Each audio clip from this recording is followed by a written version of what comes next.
ఒక స్త్రీ వెనక సంపూర్ణమైనటువంటి ఒక కుటుంబం అనేది ఉంటుంది. ఒక సంపూర్ణమైనటువంటి కుటుంబానికి ఒక మూలం స్త్రీ అనంటే.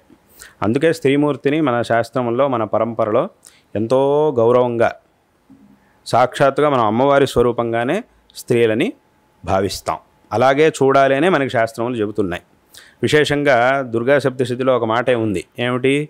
విద్యా సమస్త స్తవదేవి భేదా స్త్రియ సమస్త సకల జగత్సు అని ఒక మాట ఉంది.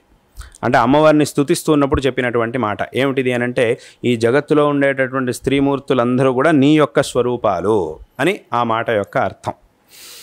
కాబట్టి అటువంటి ఆ ఒక స్త్రీ వెనక సంపూర్ణమైనటువంటి ఒక కుటుంబమే ఉంది. కాబట్టి అటువంటి స్త్రీలని ఎంతో మనం గౌరవంగా చూడాలి. వాళ్ళ విషయంలో చాలా గౌరవంగా చూడాలి. వాళ్ళకి కావాల్సినట్టు వాళ్ళని చక్కగా చూసుకోవాలి. ఆ బాధ్యత అందరికీ కూడా ఉంది.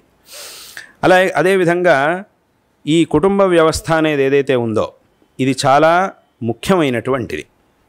అంటే ఇప్పుడు కాలంలో ఆధునిక కాలంలో ఈ ఉచ్ఛృంఖలమైనటువంటి ప్రవృత్తులు కలిగినటువంటి వాళ్ళందరికీ కూడా ఈ కుటుంబ వ్యవస్థను చూడగానే ఇదంతా ఏదో ఒక బంధనంలాగా, ఇదంతా మేము ఎందుకు చేయాలి, మేమంతా స్వతంత్రంగా బతకాలి ఇది అని కొంతమందికి అనిపిస్తూ ఉంటుంది. ఈ కుటుంబ వ్యవస్థకి, ఈ నియమాలకి, వీటన్నిటి కూడా మేము ఎందుకు కట్టుబడి ఉండాలి అని చాలామందికి అనిపిస్తూ ఉంటుంది.